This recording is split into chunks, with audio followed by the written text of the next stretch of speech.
My name is Richard, and I'm with the Orange County Library System. We're here at the Washington Park branch in Orlando, Florida, and we're capturing memories from our community. It is now February 15th, 2012, and please tell us your name and where you're from. My name is Larry Hogan, and I am from Orlando, Florida. I am an original. I like to say I am BD before Disney. How amazing is that? So you were born here I in was Orlando? born and raised here in Orlando. Yes. So you must have a unique experience of Orlando. What are some of the earliest memories you have of Orlando? All of this area, some of the earliest experience I have is this entire area being nothing but trees, and it's amazing to see the development. I'm talking from Carver Shores to Richmond Heights, the residential areas that are behind us, and all of Metro West and the whole build-up from Kirkland Road all the way down to it is now. Prior to East-West Expressway, all of that, I sit here and I think about that and how far and how much has happened in a very short period of time. Considering if you call 20 years, 20, 30 years a short period of time, which I believe it to be.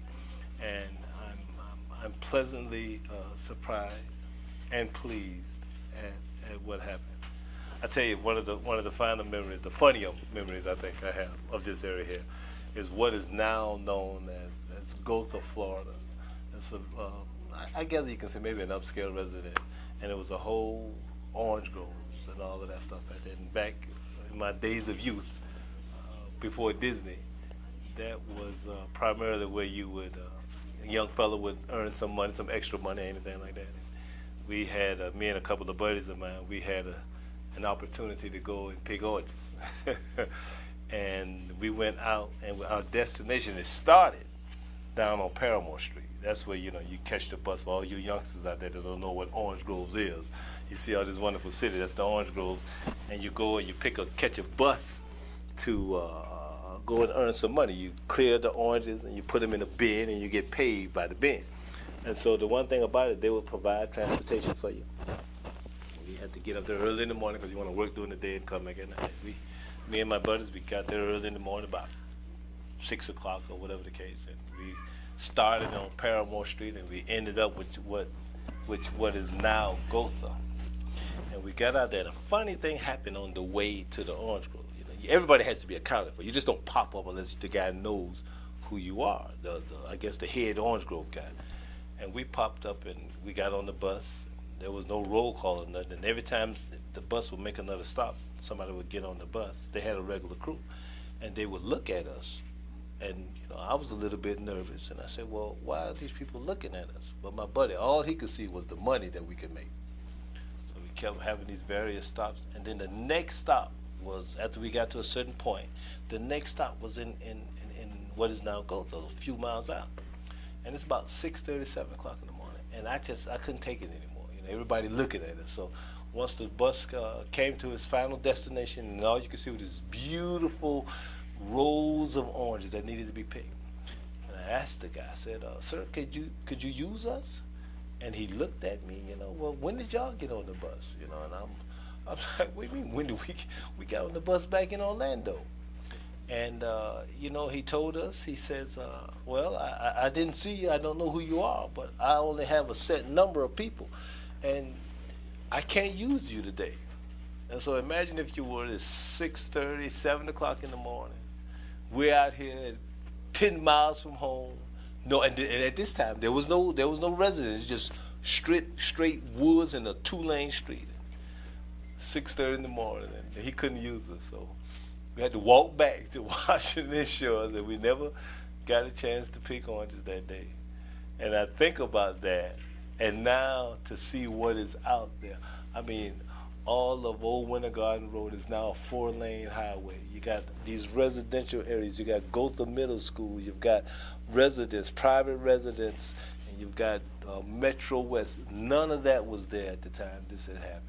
So we had to walk all the way back, and we didn't get paid that day. We didn't get no money that day. We just took a ride around Central Orlando to pick some oranges that we never did pick.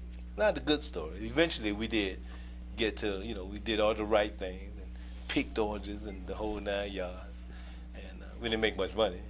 It was three of us went out there, and at the end of the day, the man gave me $9. My friends thought that was funny until they found out that it was three of us, and we had to split the $9 three ways. So we had a 12-hour day. We made $3 for the entire day. Till this day, I think that guy ripped us off, but nevertheless, that was some of my earlier moments when I think about the physical location of Central Florida. Now I'll move to what I thought was the educational sense. I'm a local guy, went to school, educated here. I graduated from Jones High. And when I graduated, I went to Valencia West Campus, which is now Valencia College. I don't think it's a community college anymore. And I went to Valencia, finished up with Valencia, went out to what is now UCF. At that time, it was Florida Technical University, and they had, I think it was right in the transition. They had mentioned it by name that they were thinking about changing the name to make it sound more formal, more business-like. It was going to be called the University of Central Florida. And so we were right in that transition between there and here. And I finished my 2 years at Valencia. I enrolled out there. And as I said, I was born here, I was raised here, so I was always in the majority. I went to black high school. Valencia, for the most part, was an extension of Jones High.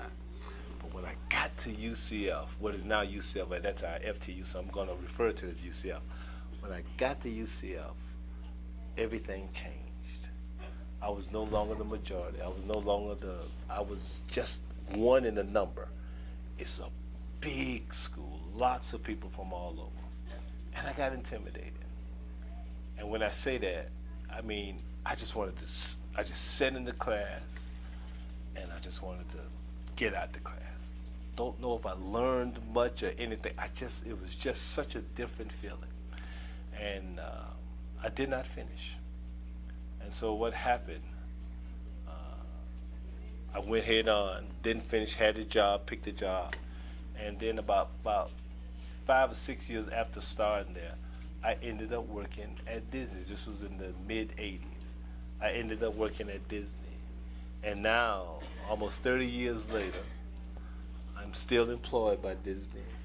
But I went back to school, and I'm going to finish what I started.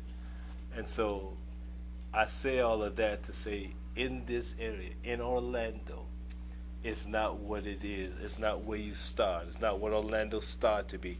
It's what it is now and where it's going. 30 years ago, we were a small podunk town. Nobody really knew. We were a stopping point. People would go here to get somewhere else. And then things started happening. Disney came along. We always had Martin Marietta. We always had Sunbank, a major bank. But Disney came along, and from there, other things popped up. Your SeaWorld popped up. Your Universal Studios popped up. Then you had technology popped up, television stations, and all of this stuff arranged. Now, we're no longer a stopping point. We're no longer a pass-through point, rather. We are a stopping point. Orlando is a metropolitan city that offers so much. There are so many people that come from up north, and they get down here not quite sure what to expect. But when they get here, we have everything your major cities can offer. You want entertainment, we got that. You want family entertainment, we got that. You want to go and catch a nice concert, you got that. You want to catch live music, we've got churches all over the place. Each and every denomination, religion that you might want, we have it right here in Central Florida. So I look back, Orlando has come a long way, as I have come a long way. I am a lifetime resident. I don't plan on going anywhere. My wife is from Orlando. Our children were born here and raised. So in the last 30 years, this has been a good, in my entire 50 plus years that I've been here, this has been good. This is a great place to live. This is a great place that has seen a lot of progress. And I hope to continue to be here. I want to graduate and complete my degree at Rollins now, not at UCF. I'm going to complete that. I will remain at Disney unless something else better comes along. But the thing that I like is just like with the city of Orlando, you have options. And you have to take advantage of those options. And now I'm equipping myself to have options as well. And I will get them all right here, Orlando, Florida, 2012. And we go from there. Allow me to congratulate you for your future degree that you will be getting soon. Thank you, sir. That is an accomplishment. And I want to go back to Disney. It's really hard to imagine myself living in Florida for many years, Orlando before Disney.